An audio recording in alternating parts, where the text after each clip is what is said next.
यहां ध्यान दो बेटा, कल हमने ये पढ़ा था, एक इक्वेशन आया था प्रकाश वैद्युत प्रभाव का, क्या आया था, हाफ mv स्क्वायर बराबर क्या आया था, h new minus h new not, ये आया था।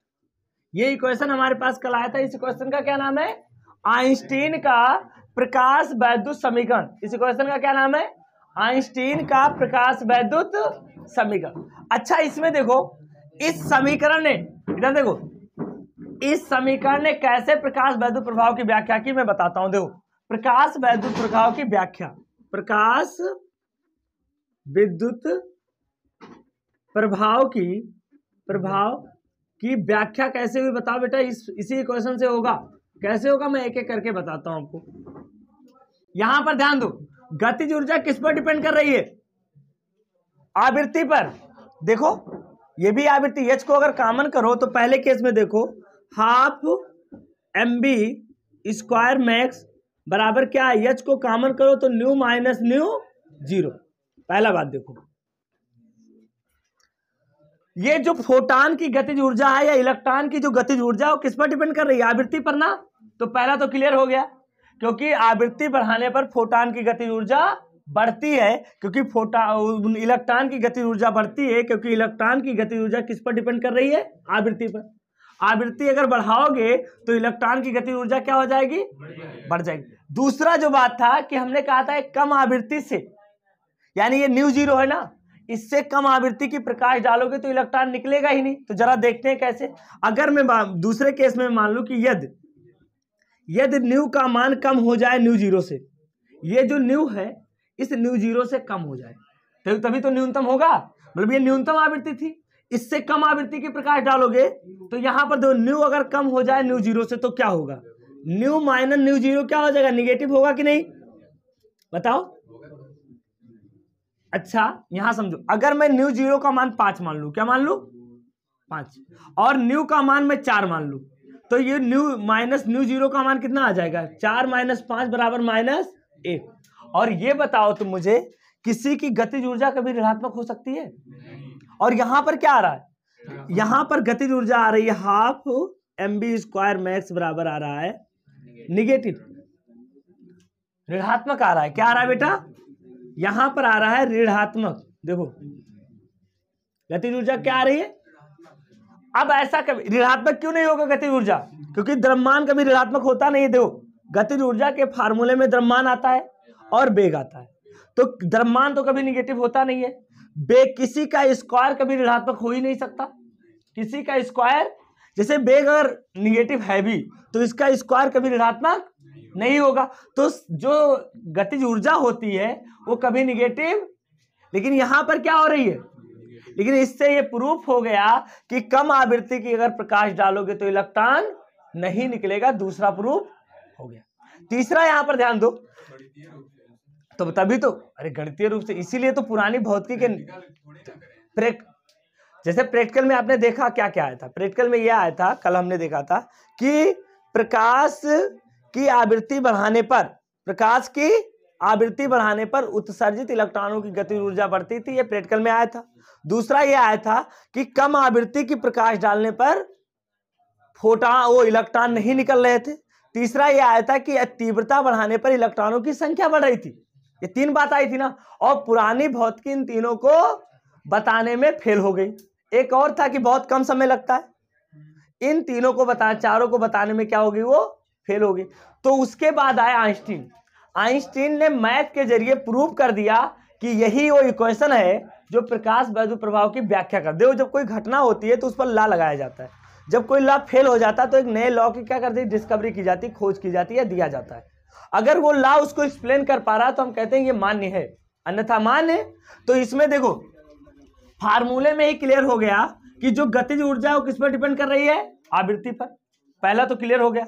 दूसरा ये क्लियर हुआ कि अगर कम आवृत्ति की प्रकाश डालोगे तो इलेक्ट्रॉन निकलेगा ही नहीं। क्यों, क्योंकि गतिज ऊर्जा निगेटिव हो रही है, जो कि असंभव है, गतिज ऊर्जा ऋणात्मक। तो दूसरा भी हो गया।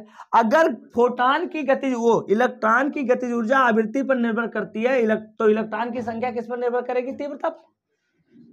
एक तो हो गया ना, तो ये तीनों प्रूफ हो गया। और चौथा जो था कि कम समय लगता है, उसमें ये माना गया कि जो फोटान है वो ऊर्जा के पैकेट हैं, और वो एक ऊर्जा का पैकेट एक इलेक्ट्रॉन पर पड़ता है, वो सारी की सारी ऊर्जा उस इलेक्ट्रॉन को दे देता है, वो तुरंत बाहर निकला।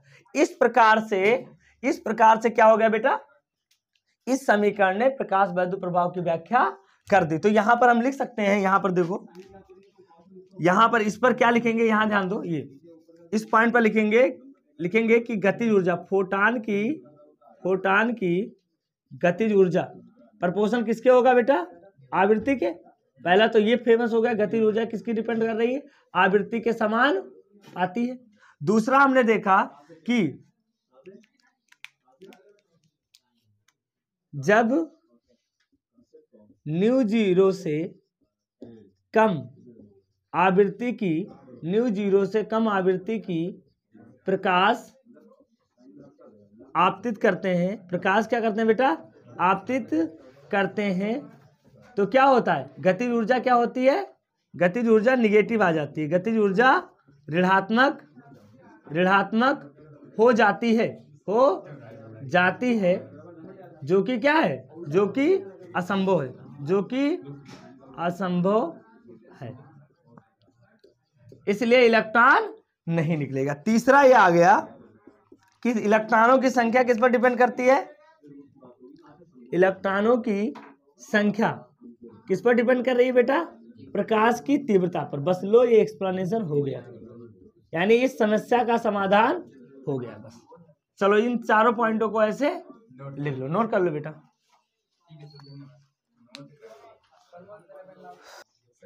फोटान क्या है, जैसे सबसे पहले न्यूटन ने बताया प्रकाश कण के रूप में चलता है, तो प्लांक आए तो उन्होंने बताया कि ऊर्जा के छोटे छोटे पैकेटों में होता है। क्या होता है, प्रकाश। देखो सुनो मेरी बात, अभी ऐसे प्रकाश पड़ता था, इस प्रकाश में ऊर्जा के छोटे छोटे पैकेट हैं। ये क्या है बेटा, ऊर्जा के छोटे छोटे, इन्हीं को क्वांटा या फोटान कहा जाता है। क्या कहा जाता है बेटा, क्वांटा या फोटान क्या है, ऊर्जा के छोटे छोटे। बात को समझो, पहले जैसे मैं कह रहा हूं कि तुम लोगों को मैं ऐसे सीधा बांट रहा था, ऊर्जा में दे रहा था ऐसे एकदम पूरी, दोनों हाथ मैंने कर दिया और तुम सभी को ऊर्जा मिल रही थी बराबर, यहां से टूट नहीं था। अब मैंने देखा कि छोटे छोटे पैकेटों में मैं फेंक रहा हूं तुम्हारे ऊपर, एक पैकेट इनको मिलेगा। पहले मैं फैला के फेंक रहा था तो हो सकता था ये वाला ये भी छीन ले, लेकिन अब एक एक पैकेट जब मैं फेंकूंगा तो एक पैकेट इनको मिलेगा, एक पैकेट इनको, एक मतलब ऐसे। तो उन्होंने बताया, प्लांक ने, जब मैं छोटे चीजों का अध्ययन करता हूं, प्लांक ने बताया, तो ऊर्जा सतत नहीं होती है। ऊर्जा क्या होती है, असतत होती है। मतलब कभी इस बीच में ऊर्जा नहीं पाई जाती, इस बीच में नहीं है, ये छोटे छोटे पैकेट में। पुरानी भौतिकी कहती थी कि ऊर्जा सतत होता है, यानी अगर किसी चैम्बर में, एक कोई चैम्बर है, इसमें 1 जूल से लेकर 1000 जूल ऊर्जा भरी है मान लो, तो इसमें ऊर्जा के सभी मान पाए जाएंगे, 1.001, 1.00001, 1.00, यानी सभी मान। ऊर्जा सतत का मतलब होता है कभी ब्रेक नहीं होगी, ऊर्जा ऐसे भरी होगी, ये देखो मैं बता रहा हूं। लेकिन इन्होंने क्या कहा, ऐसे सतत होगी, जान लो इतने में ऊर्जा ऐसे भरी है। इन्होंने कहा ऊर्जा ऐसे होता है, ये लो छोटे छोटे पैकेटों में होती है, जिसे क्वांटा या फोटान कहते हैं। तो प्लांक ने क्या बताया था बेटा, ऊर्जा छोटे छोटे, तो फोटान की डिफिनीशन क्या होगी, देखो फोटान क्या होता है, देखो विकिरण ऊर्जा सतत ना होकर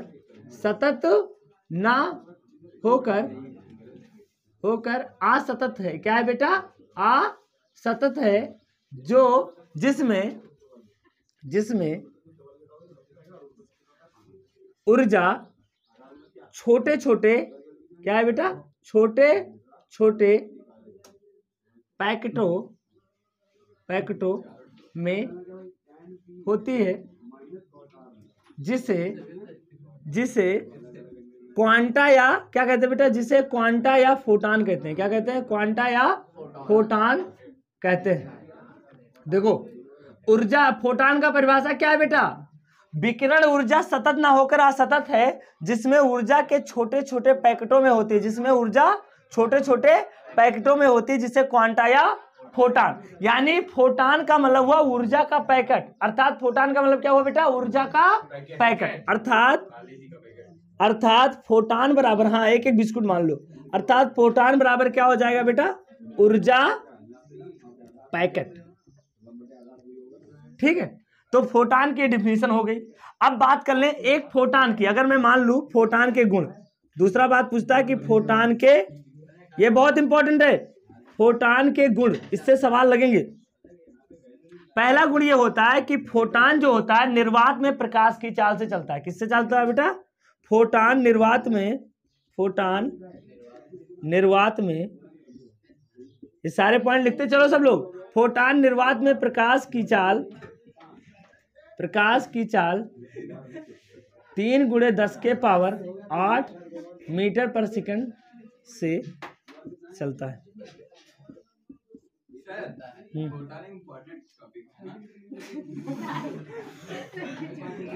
चलो इधर ध्यान दो, फोटान क्या है बेटा, निर्वात में प्रकाश की चाल से चलता है। दूसरा है फोटान कभी विरामावस्था में नहीं पाया जाता है। क्या होता है बेटा, फोटान कभी रुका नहीं होता है, तो फोटान का विराम द्रव्यमान क्या होता है, शून्य होता है। तो यहां पर लिखो फोटान का विराम द्रव्यमान शून्य होता है। फोटान का विराम द्रव्यमान क्या होता है, शून्य होता है। तीसरा बात यह है कि फोटान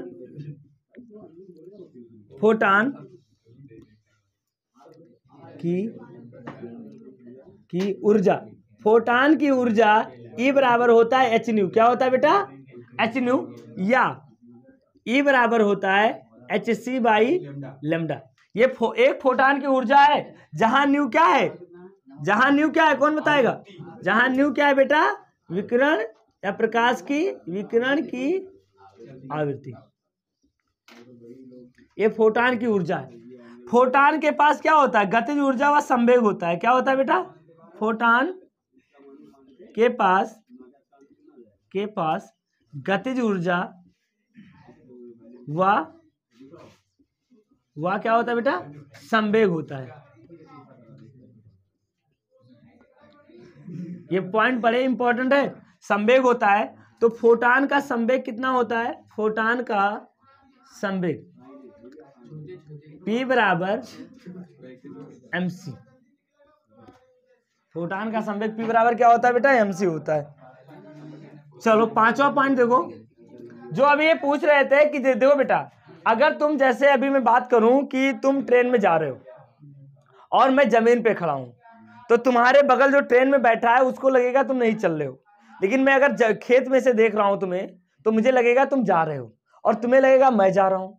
तो जब रेफरेंस फ्रेम बदलता है तो वेलोसिटी बदल जाती है, ऐसा होता है। लेकिन फोटान के साथ ऐसा, फोटान को तुम कहीं से भी देखो, चाहे तुम अर्थ से देखो, मून से देखो, जुपिटर से देखो, चाहे तुम सन के ऊपर बैठ के देखो, तुम्हारे पास ताकत बहुत है, तो आप सन से भी देख सकते हो। अगर जिंदा रहोगे तो सन पर भी बैठ करके देख सकते हो। तो फोटान का क्या होता है, फोटान के चाल का निर्देश तंत्र पर कोई प्रभाव नहीं पड़ता है। फोटान की चाल, हाँ, निर्देश तंत्र से प्रभावित नहीं होती है। यहां पर देखो, इधर ध्यान दो, जो फोटान की चाल है वो निर्देश तंत्र से प्रभावित नहीं होती है।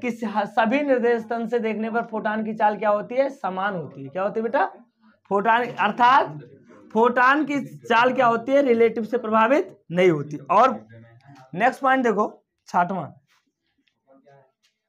फोटान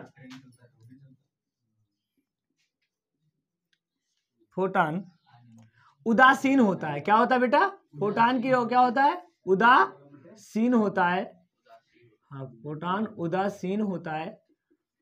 पहली बात तो एक बात और है, ये उदासीन होता है लेकिन इसको चार्ज भी नहीं किया जा सकता। जैसे अभी देखो, मेरे पास एक अमरीश है और ये क्या नाम है इनका, प्रमोद, ठीक है, प्रमोद राज सोनी, बहुत बड़ा नाम है ठीक है। यहां पर ध्यान दो, ये दोनों आवेशित नहीं है, लेकिन इनमें अगर मैं झगड़ा करा सकता हूं तो ये दोनों चार्ज हो जाएंगे, दोनों के शेप साइज बदल जाएंगे। ये पॉजिटिव चार्ज हो सकता है, निगेटिव चार्ज हो सकता है, रगड़ने उगड़ने पर, घर्षण कराने पर। लेकिन फोटान को हम चार्ज, फोटान को चार्ज नहीं किया जा सकता, लेकिन लिख लो तथा फोटान को आवेशित नहीं किया जा सकता है।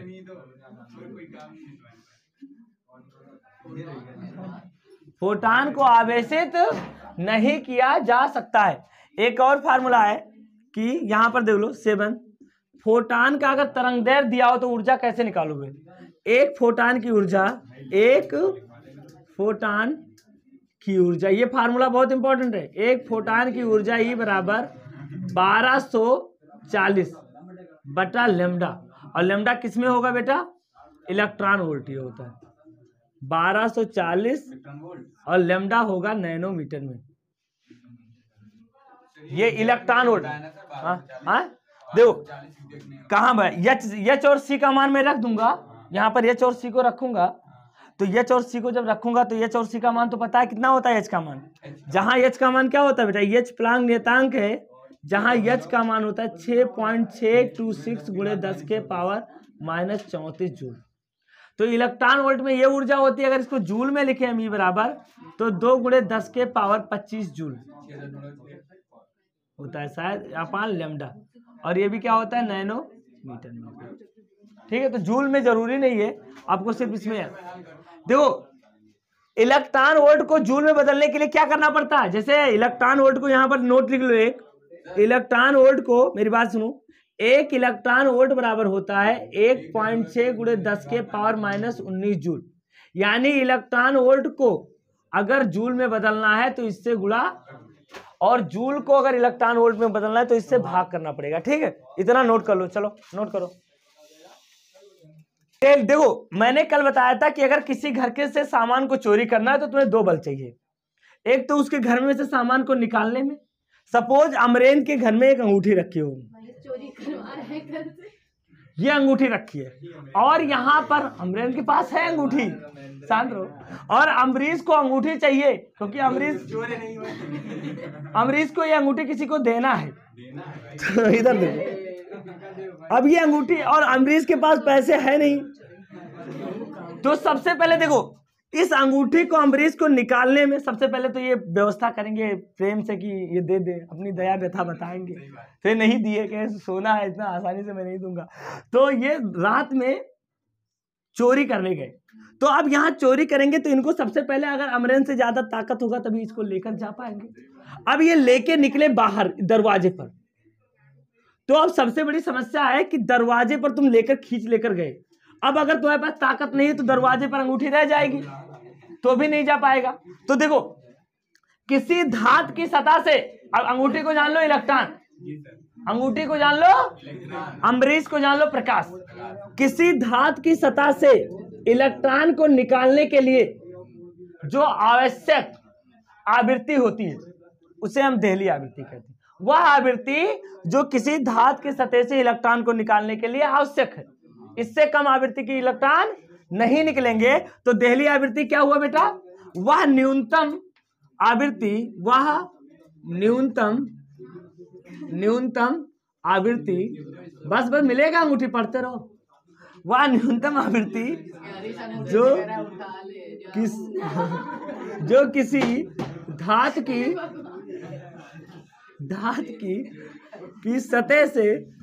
सतह से इलेक्ट्रॉन को, लिखो बेटा, लिखो सभी लोग, इलेक्ट्रॉन को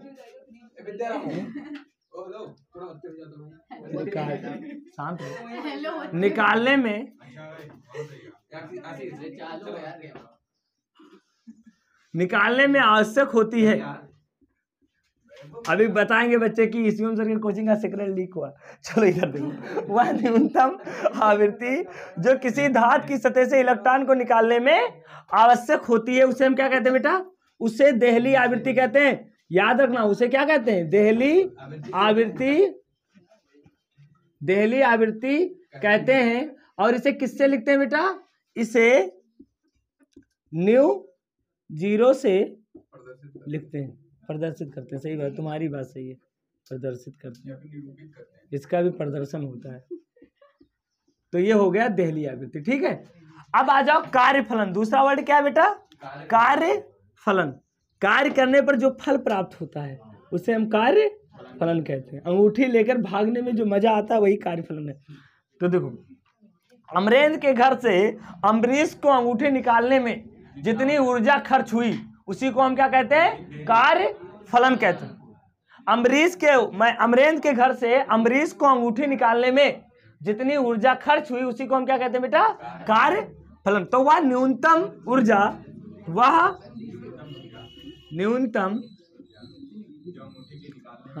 न्यूनतम ऊर्जा जो किसी धातु की सतह से, जो किसी, अब यही बोर्ड में नहीं लिख देना, जो किसी धातु की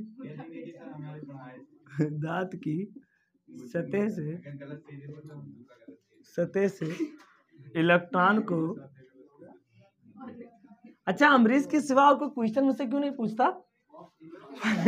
ऊर्जा जो किसी धातु की सतह से इलेक्ट्रॉन को हमें डिस्टर्ब नहीं करना चाहते।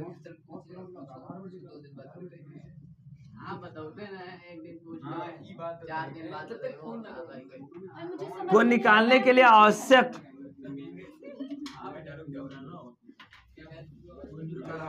वह न्यूनतम ऊर्जा जो किसी धातु की सतह से इलेक्ट्रॉन को निकालने के लिए आवश्यक होती है उसे हम क्या कहते हैं बेटा? उसे जो क्वेश्चन फंसा करे उसे आप दोपहर को बता दिया। हाँ, उसे, हाँ फोन वाला काम बेकार है। हाँ, आएंगे आज। उसे कार्यफलन φ0 कहते हैं। उसे कार्यफलन क्या कहते हैं बेटा? φ0। और कार्यफलन बराबर होता क्या है? फार्मूला ये याद रख लो। कार्यफलन बराबर होता है φ0 बराबर होता है h/0। ये फार्मूला है कार्यफलन का। कार्यफलन फाइ बराबर क्या होता है? h/0। चलो इतना नोट कर लो।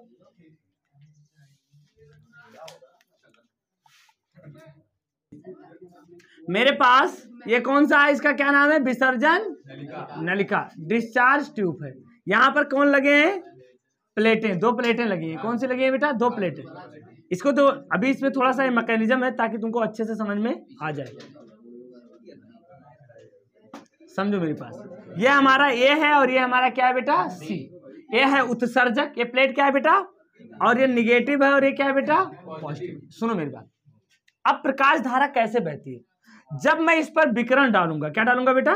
विकिरण, प्रकाश की विकिरण, तो इससे इलेक्ट्रॉन निकलेंगे। क्या निकलेंगे? तो मान लो यहां से इलेक्ट्रॉन निकले ऐसे।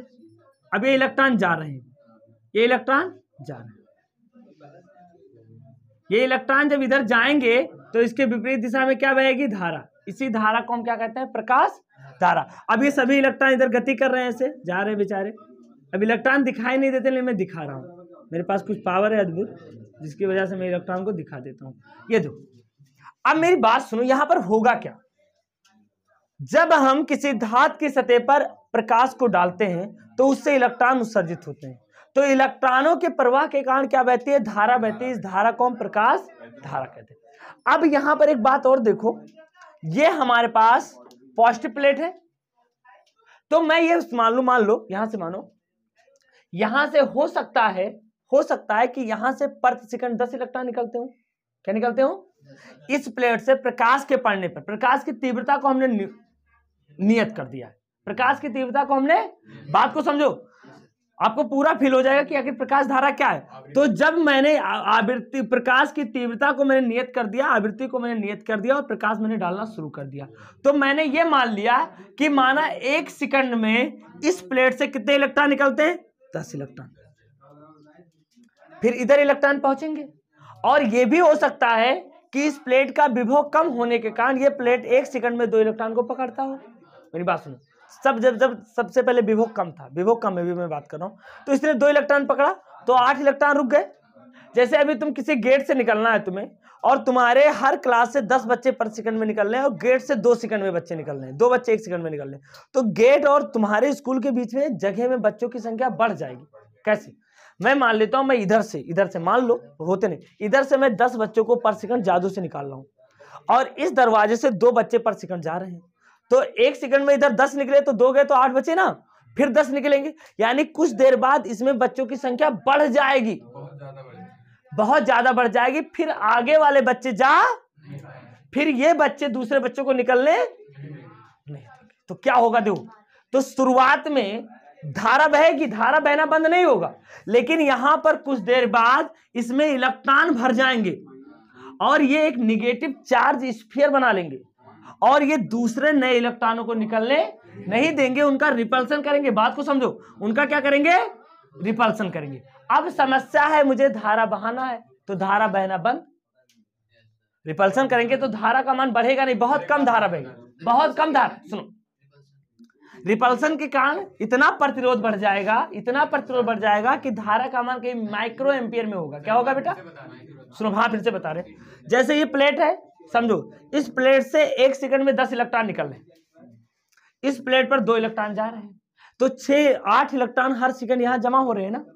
तो एक समय ऐसा आएगा कि यहां पर सारे जगह पर इलेक्ट्रॉन जमा हो जाएंगे, तो इलेक्ट्रॉन क्या लगाते हैं, दूसरे इलेक्ट्रॉन को प्रतिकर्षित करते हैं। तो जब ये नया इलेक्ट्रॉन निकलने की कोशिश करेगा तो इसको ये सारे के सारे इलेक्ट्रॉन रोक देंगे। क्या करेंगे, मतलब प्रतिरोध ज्यादा हो जाएगा, तो इलेक्ट्रॉन तभी भी 2-2 इलेक्ट्रॉन जाते रहेंगे, तो धारा का मान बहुत कम बहेगा, जैसे 2 बूंद जिंदगी के लिए, तो माइक्रो एम्पियर में धारा बहेगी। अब समस्या है कि धारा को बढ़ाए कैसे, कोई बच्चा बताएगा कि धारा को कैसे बढ़ा सकते हैं। यहां पर हम विभव बढ़ा दें, अगर मैं पॉजिटिव विभव, मैंने पहले स्टेट में मैंने बढ़ाया विभव, मैंने बढ़ाया दो, जब विभव V1 था, मेरी बात सुनो, तो ये 2 इलेक्ट्रॉन पकड़ रहा था प्रति सेकंड, फिर मैंने विभव V2 बढ़ाया तो ये 4 इलेक्ट्रॉन पकड़ रहा था पर सेकंड, जब विभव मैंने V3 बढ़ाया तो ये 6 इलेक्ट्रॉन पकड़ रहा था पर सेकंड, और जब विभव V4 किया तो ये 8 इलेक्ट्रॉन पकड़ रहा था पर सेकंड, और जब विभव मैंने V5 किया तो ये 10 इलेक्ट्रॉन पकड़ रहा था पर सेकंड। अब रुको, अब मेरी बात सुनो, तो शुरुआत में विभव का मान बढ़ाने पर इलेक्ट्रॉनों की संख्या बढ़ी बहने की, और आपको पता है I बराबर होता है N/T, तो इलेक्ट्रॉनों की संख्या बढ़ेगी तो आवेश बढ़ेगी, यानी धारा का मान बढ़ा। जब मैंने इस प्लेट पर पॉजिटिव विभव बढ़ाया तो शुरुआत में धारा का मान बढ़ा, फिर देखो एक समय के बाद अगर अब मैं B5 बढ़ाऊं, B6 कर दूं, तो ये 12 इलेक्ट्रॉन पर सेकंड निकाल रहा है, तो क्या अब धारा का मान बढ़ेगा, नहीं, रुको, क्यों, क्योंकि ये 10 ही निकाल रहा है। जब मैं यहां पर मैंने 12 भुक्खड़ को बता दिया और 10 ही पूरी निकाला, अब 12 लोग खड़े तो 10 ही तो दे पाएगा, तो 2 का तो पेट नहीं भरेगा, 14 कर देंगे तो भी वो 10 ही देगा। यानी अब क्या होगा, अब विभव बढ़ाने पर धारा का मान नहीं बढ़ेगा, क्योंकि इलेक्ट्रॉनों की उत्सर्जन की दर से ज्यादा हो गया है, तो अब धारा नियत हो जाएगी। क्या हो जाएगी बेटा, तो शुरुआत में पॉजिटिव विभव, इस पर क्या होता है, संग्राहक प्लेट पर धनात्मक विभव बढ़ाने पर धारा का मान बढ़ता है, और एक निश्चित विभव के बाद धारा का मान अधिकतम हो जाता है, और उसके बाद धारा का मान क्या हो जाता है, नियत हो जाना है।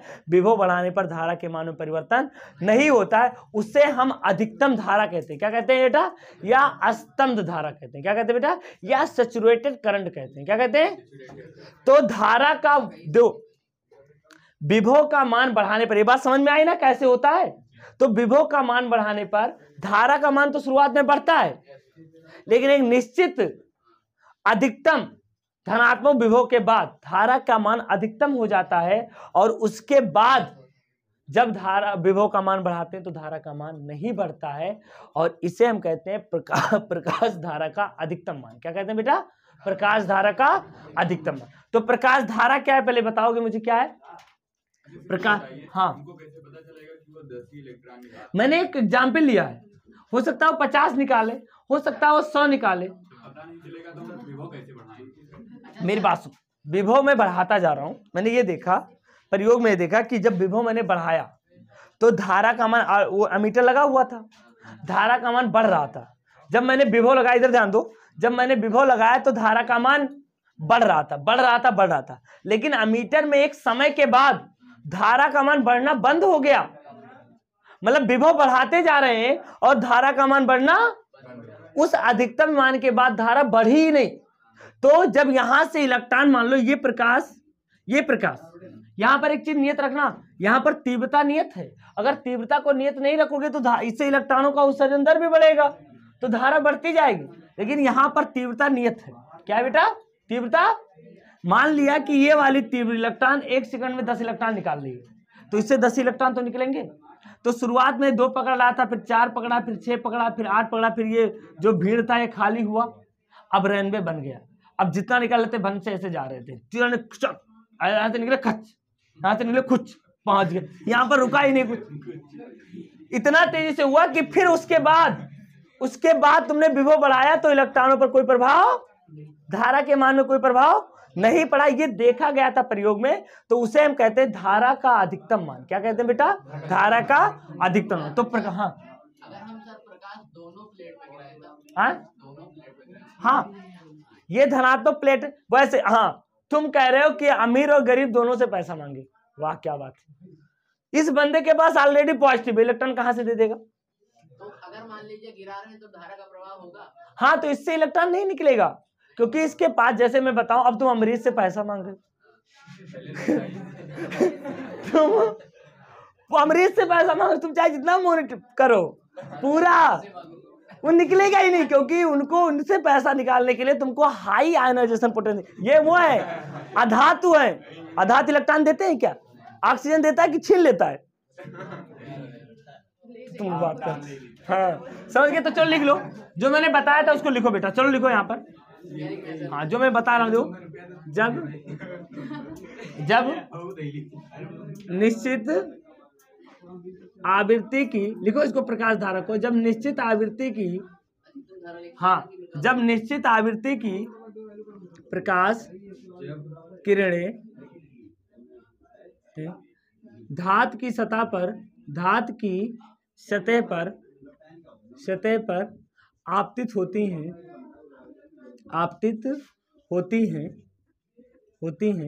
तो धातु की सतह से इलेक्ट्रॉन का उत्सर्जन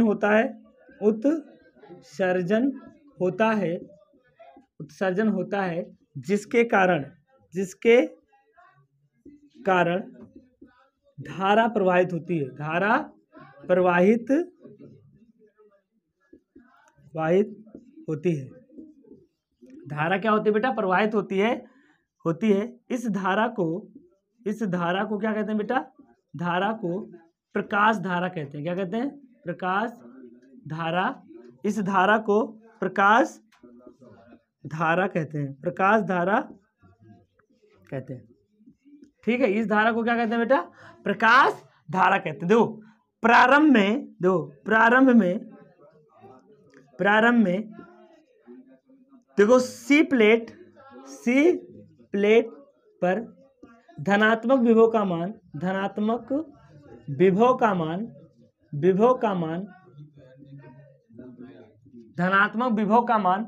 बढ़ाने पर क्या होता है बेटा? धनात्मक विभव का मान बढ़ाने पर धारा का मान क्या होता है बेटा? धारा का मान बढ़ता है। धारा का मान क्या होता है बेटा? बढ़ता है। लेकिन धनात्मक विभव के एक निश्चित अधिकतम मान पर प्रकाश धारा अधिकतम हो जाती है। अधिकतम हो जाती है। प्रकाश धारा क्या हो जाती है बेटा? अधिकतम हो जाती है। प्रकाश धारा अधिकतम हो जाती है। उसके बाद विभव का मान बढ़ाने पर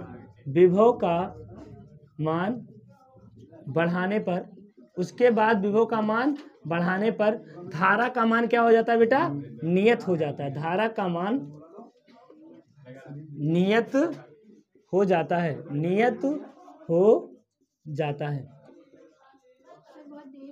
हाँ, धारा का मान क्या हो जाता है बेटा? नियत हो जाता है। इसे हम अधिकतम धारा कहते हैं। क्या कहते हैं? इसे अधिकतम प्रकाश धारा कहते हैं। अधिकतम प्रकाश धारा कहते हैं। इसे हम क्या कहते हैं बेटा? अधिकतम प्रकाश धारा कहते हैं। अगर इसके लिए मैं ग्राफ बना दूं तो ग्राफ कैसा होगा? देखो, धारा वर्सेस विभव वर्सेस धारा का ग्राफ, पहले बढ़ेगा फिर हाँ फिर नियत हो जाएगा। ये देखो इधर मेरे पास है धनात्मक विभव, क्या है बेटा, विभव, विभव है, और ये है मेरा धनात्मक। यहां पर एक विभव है जो ऋणात्मक है, जहां पर धारा का मान शून्य था, क्या था बेटा, -V0। अब शुरुआत में जब मैं धारा का मान बढ़ा रहा था, क्या बढ़ा रहा था, तो विभव क्या हो, विभव का मान बढ़ाया तो धारा का मान क्या होने लगा, बढ़ने लगा, बढ़ने लगा, बढ़ने, ये लो एक निश्चित मान के बाद क्या हो गया बेटा, नियत हो गया। छी अच्छा नहीं बना, चलो ठीक कोई बात नहीं। ये हमारे पास तो धारा कहाँ है इसमें? ये धारा इधर इधर है, ये धारा, ये धारा आई है, ठीक है, और ये आई मैक्स हो गया, और यही क्या हो गया। अब विभव दो, इधर देखो, समझो ग्राफ को समझो। शुरुआत में विभव इस पर ऋणात्मक था तो धारा शून्य थी, धीरे धीरे मैंने विभव का मान बढ़ाना शुरू किया इधर, तो धारा बढ़ती चली गई। एक निश्चित विभव के मान के बाद ये देखो अब विभव बढ़ा लेंगे, धारा बढ़ नहीं रही, तो इसे हम अधिकतम धारा कहते हैं। ये ग्राफ आपको बना लेना। ये हमारा है निरोधी विभव, अंतक उल्टा, इसको कल पढ़ेंगे हम लोग, निरोधी विभव, ठीक है। इतना आप लोग अच्छे से नोट कर लो, इसको कल पढ़ेंगे। सारे बच्चे इस सारे टॉपिक को तैयार करके आएंगे, कल मैं सुनूंगा।